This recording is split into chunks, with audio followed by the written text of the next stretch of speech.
आज सुनिए कहानी दूध का दूध पानी का पानी। एक राजा था, वह अपने न्याय के लिए बहुत प्रसिद्ध था। एक दिन पड़ोस के राजा ने उसकी परीक्षा लेनी चाहिए।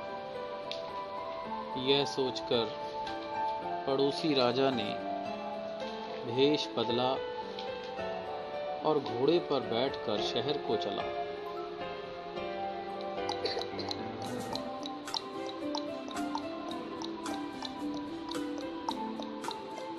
वह सड़क पर जा रहा था। रास्ते में उसे एक ठग मिला, जिसने घुड़सवार राजा से विनती की कि वह उसे घोड़े पर बिठाकर बाजार तक ले चले। राजा ने उसकी विनती मान ली तथा उसे घोड़े पर बिठा लिया। रास्ते में जब राजा पानी पीने के लिए घोड़े से उतरा तो वह ठग घोड़ा लेकर भागने लगा।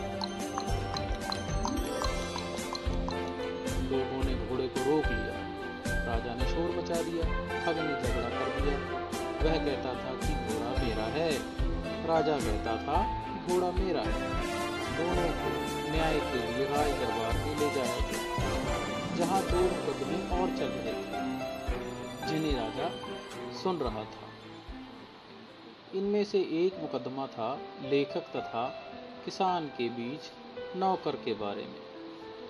नौकर गूंगा तथा बहरा था। किसान कहता था कि नौकर मेरा है, परंतु लेखक कहता था कि नौकर मेरा है। राजा ने नौकर अपने पास रख लिया और उन्हें अगले दिन आने को कहा।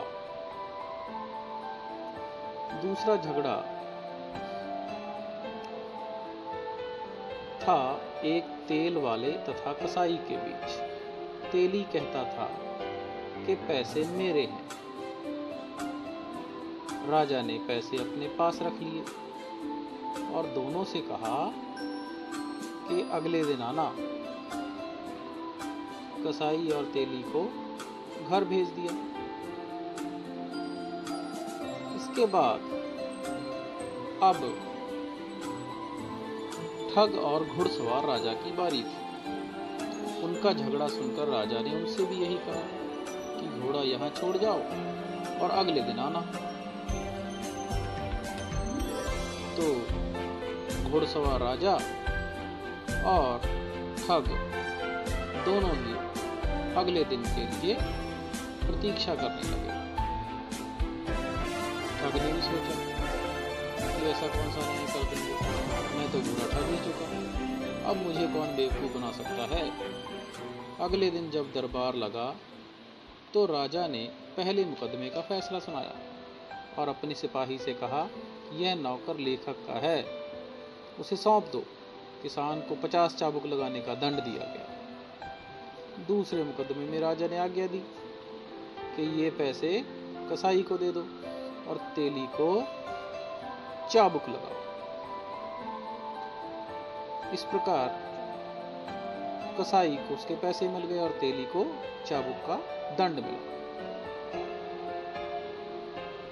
अब बारी थी घुड़सवार राजा तथा ठग के फैसले की। राजा ने घोड़े को पहले ही अस्तबल में बांध दिया था। उसने पहले घुड़सवार राजा को बुलाया और उसे अस्तबल में ले जाकर कहा कि अपने घोड़े को पहचानो।